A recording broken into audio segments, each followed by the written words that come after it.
Hi, I'm Betsy, and this is CAM Matters. You'll want to join us today as we talk about communication styles again. We'll be talking about dealing with other people, how to avoid conflicts, what kind of information does the other person need from you in order to make a decision. And Suzanne and I always laugh a lot, so you're going to find this one a very high energy, fun show. Come join us. Welcome to CAM Matters, Condos, Co-ops, HOAs, and beyond. Betsy Barbieux is an informational leader in Florida on community association living, rights, and obligations. She is an expert on the rights and obligations of owners as well as the association. If you live or are planning to live in the state of Florida, there's a good chance you'll be part of a community association. And by the end of this show, you'll know a little bit more about community associations and why they matter. Hi, welcome to CAM Matters. Betsy Barbieux with Suzanne, Lynn, and Community Association Management. That's what we're talking about, and living in communities. And one of the first things I think about with community living are arguments and neighbors and personalities. No. So there's none of those. And never on a board. No, and especially when you're in communities where you can't have fences that make best neighbors.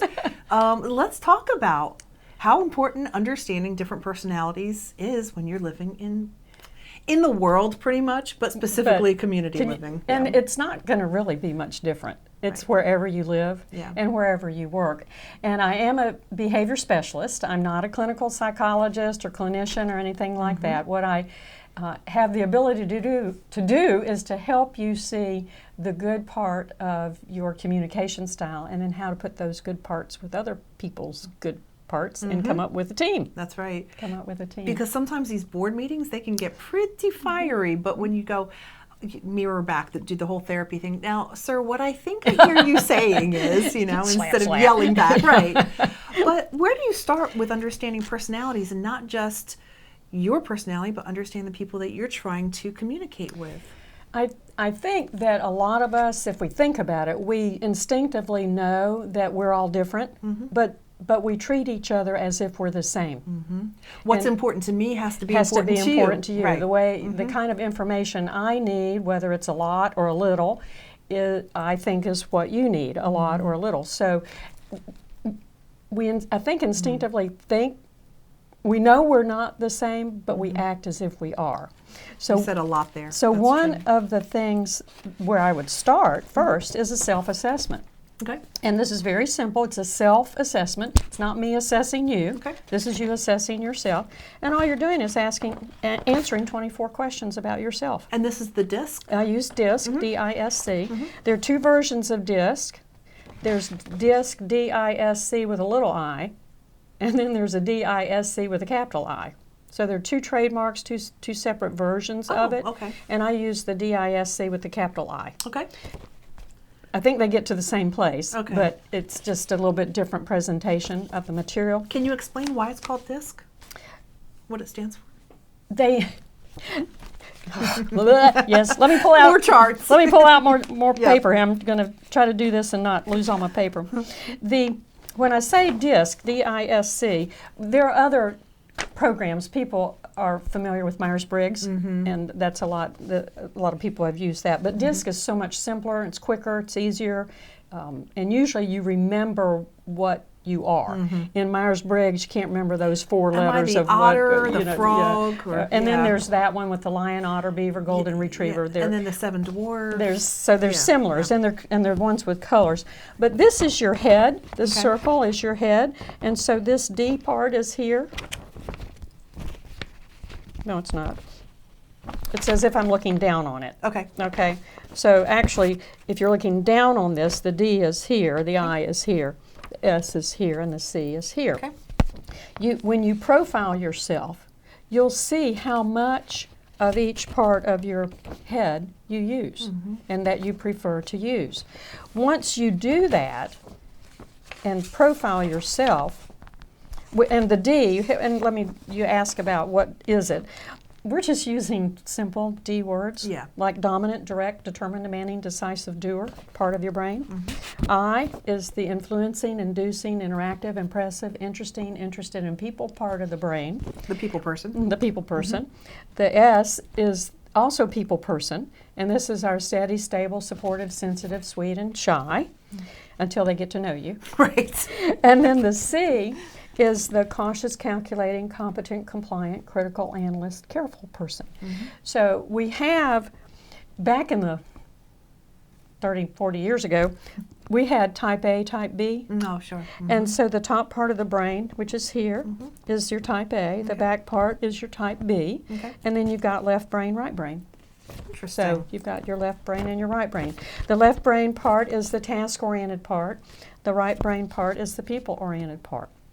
So you're saying if somebody's a D, but they're trying to communicate with an I, you know, this direct person who's trying to speak to a people-oriented person. They need to lighten up a little Right, bit. right. There's ways to communicate and go, okay, I don't need to be quite so direct, to the point, maybe a little bit of side talk. What I found with the I person, who actually is my son, Okay.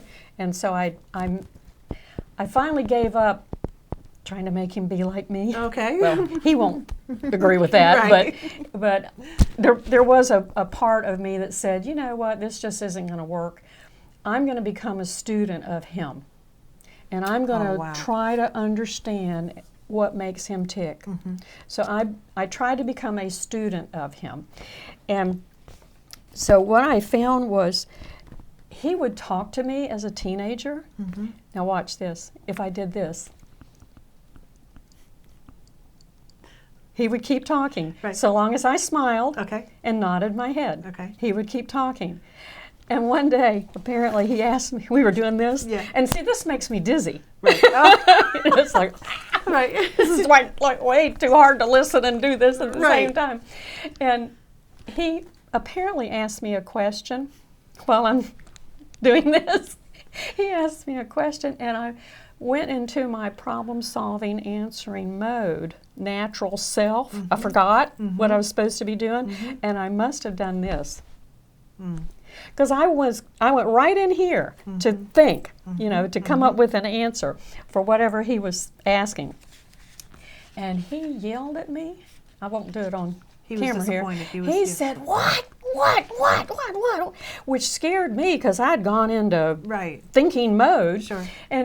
And so I'm jumping, he's jumping, and we eventually figured out what was going on. And he said, what was wrong with the question I asked? I said, nothing was wrong with the question you asked. It was fine. He said, well, why did you frown? I said, I was thinking. Yeah. He said, well, I thought you thought that I said something wrong. I said, no, I went right in here to think. And for me to think, I usually frown. Right. And then I got So we're getting all these messages from other people. And so I've learned that if I'm going to continue to have a conversation with him, that I have to think and smile at the same time. Okay, Betsy, what this tells me, though, is that we can change our behavior. We don't have to shove the way that we communicate down somebody's throat. If our goal really is to get to a point and try to find a happy medium or communicate and compromise, you are proof that you can change your behavior. You're not changing yourself. You're not changing your belief. You're modifying your behavior to be able to reach a better goal. And it's not only behavior, but just words. And people would say, well, are you being a hypocrite? And I would say no more than if I decide to go to France to visit, I'm going to learn some French so that I can order food and find a bathroom in a hotel. So it's, no, I'm not being a hypocrite. I'm just learning your language. Yes. And I'm going to speak some of your language. I'm still me, but it would be to my benefit to learn to speak French if I'm going to France, or at least a few words. Absolutely. I think it's the kindest thing you can do to kind of sacrifice what comes naturally to you to meet someone where they are. That's a goal that I aim for in board training when I get a chance to do the team building part with them. And when I can get a whole group to do a profile, let me find my papers here, then one of the things we can do is put the team on the whole brain. So you see what kind of And balance so we your can team see is. if the team is balanced, or it could be a team that doesn't need some communication style of each, but it might. Like this one is, this is a management company with site management, and which means the managers work on site. That's their full-time job. They go to their office, their desk at that community as their only job. And this is dominantly the S and the C, which is very well suited for site management. Right. They like going to the same place every day. They like getting to know their owners. So this is very well suited. Up here are two of the owners of the management company. Which makes sense, dominant And drivers. so they're in the dominant driver part, and so they're moving the management company forward, while these are holding down the fort, so to speak, at each community. We were looking at some of the others. The administration part of the team is all task oriented, which is probably really good. That's It's very, very task oriented. And when you can see everybody on a brain, it gives you some objectivity and hopefully my goal is that you realize that other people are different and they're not questioning or arguing with you necessarily to be difficult. They just simply need information from a different point of view. Now, there are people who are difficult. There are definitely people that are difficult, and we're going to come back to that. Let's take a quick break because I want to talk about conflict resolution and when you want to just punch somebody, how it's not legal to, so you have to try to figure out, the personalities. We'll be right back. Let's touch on that in just a few minutes. Are you ready for a new career? Do you have skills or interest in management, real estate, construction, maintenance, accounting, strategic planning, project management, budgets, human resource management, lawn and landscaping, pool services, or any other expertise needed to operate a community association? If you do, community association management could be for you. For more information, feel free to email Betsy at betsy@floridacamschools.com or visit the Florida Cam Schools website at www.floridacamschools.com. Florida Community Association Management continues to grow. Career opportunities abound. Welcome back to CAM Matters. Suzanne, Lynn here with Betsy Barbieux, and we're just talking about different personalities, specifically about the DISC personality assessment, and we kind of got into conflict resolution, and when you're part of a community, when you're part of a family, a community association, when you have a job, you've got to learn to get along with people, but we're specifically talking today really about community association living and how to get along with people. How do you get along with that neighbor? If you're on the board and, you're trying to relay information, but you're talking from different points of your brain, what do we do? First, remember that everybody is coming from a different point of view. And none's right or wrong. No. And I'm going to talk like it's a perfect world. Okay. And that we're dealing with people who truly want to try to get along. Okay. And there are mean and nasty and hateful people who are off their medication, need therapy, and it's a full moon. And that's a bumper sticker, Betsy. Got that's another funny. segment we can do on that. But I'm talking about a group of people who honestly want to try to work together. Sure. The D needs short bullet points of information. And if you go on and on and on and on and on and on and on, they're going to get very impatient with you and snap at you and say, hurry up, and then you're going to get offended because you had all this months of research to give them, but all they want is the bottom line. Just get to the point. Just get to the, tell me how much and when and where. The I is our influencing, inducing, interactive, impressive, interested in people person. And this is the one that really reads those facial expressions. They're very sensitive to acceptance and approval. Had one of these in a board training last week.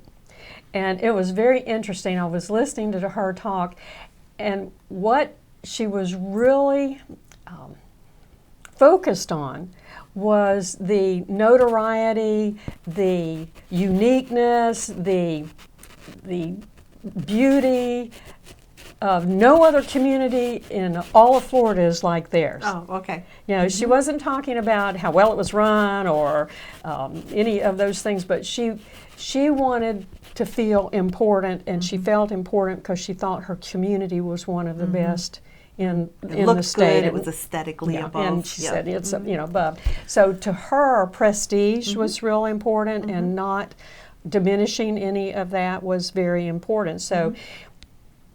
So it's almost hard to talk honestly if you take offense at everything and think that it's diminishing the prestige. Right.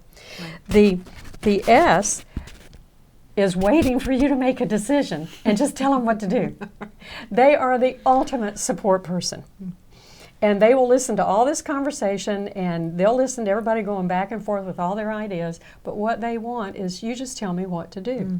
Now, that annoys the D, who does not want to be told what to do. Right. And they just expect you to go do it. But the S is so focused on pleasing, they want to do it right the first time. So you all just decide, and then I'll do it. But I don't want to keep doing it over. Right, sure. I don't want to keep doing it over, so you all decide. So this person needs more involvement of leadership. The D is probably the leader and doesn't need micromanaged or any oversight. Leave them alone. Tell them this is the goal and this is how much money you have to spend, and then they'll be fine with that. But the S is just tell me what to do and I'll make this work. The C is over here on our task-oriented side, and they are the ones who are probably sitting back, kind of got their arms folded, and you can see going through their brain. They're the ones who are going to know the documents or whatever the regulations are, the laws for whatever group you're in. They're going to know the regulations, and they're sitting there, and unfortunately, it tends to be a negative message that comes out because they can see the flaw. They can see where this plan could break down. And so they're warning, and then other people want to go, anyway, we're not going to abuse people. But this one needs a lot of detailed information. This one doesn't want, the I does not want any paper. They just, right? Yeah, that's me. Yeah. That's you. The I just says, tell me, talk to me, talk to me, talk to me. And the C says, here, read it. What directions? Yeah, and so this right here is a source of conflict. I mean, this is not the combative kind of conflict, but this is where we get frustrated with each other because each one needs information given in a different way. When I work with business partners, vendors, who are wanting to do presentations to boards, you've got to think in terms of putting in your presentation 4 little bits that touch on each one, because you can go on and assume that there's one of each of these on a board. So I tell them to be sure and put on the front page, have a handout, but on the front page put all your bullet points with the end information. That will satisfy the D. The I, you need to be able to talk through your presentation and not refer to paper, but talk to them and make eye contact. Right. Have conversation. The S wants to know how this is going to affect the community or the group. Will everybody be happy? Will there be harmony? What will cause the least distress for the people in making these changes or additions or whatever you're doing? So something like that needs to be in your presentation. And then the C that's in the group that is going to be making the decision whether to buy your products or services wants all the paperwork.